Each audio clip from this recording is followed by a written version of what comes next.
நம்ம திராவிட மாடல் அரசோட செயல்பாட்டு திறனை உலகத்துக்கு எடுத்து சொல்ல முதலீடுகள் செயல்பாட்டு மாநாடு, அதாவது கன்வர்ஷன் கான்க்ளேவ் இன்னும் சில நாட்களை நம்ம நடத்த போறோம். கிட்டத்தட்ட 100 திட்டங்கள் செயல்பாட்டுக்கு வர்றதில் நீங்க அப்ப தெரிஞ்சுப்பீங்க. திட்டங்களை தொடங்கி வைக்கிறது, அடிக்கல் நாட்டுறது என்ற வகையில MOU கன்வென்ஷன்ல நாங்க எவ்வளவு சிறப்பா செயல்படுறோம்னு வெளிப்படுத்த போறோம். தமிழ்நாட்டின் விரைவான செயல்பாடுகள், குறித்த நேரத்தில் கிடைக்கிற அனுமதிகள் மற்றும் ஒப்புதல்கள், வணிகம் புரிவதை எளிதாக்கும் செயல்பாடுகள் எல்லாத்தையும் இந்த மாநாட்டில் நாங்கள் காட்ட போறோம். தமிழ்நாடு அரசு ஒரு கேரண்டி கொடுத்தா அதை எப்படி காப்பாற்றுறோம்னு உலக முதலீட்டாளர்கள் நன்கு வந்திருக்கிறாங்க.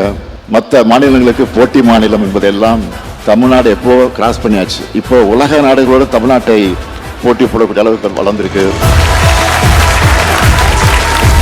இது நம்ம எல்லாரும் பெருமைப்பட வேண்டிய ஒரு முன்னேற்றம்.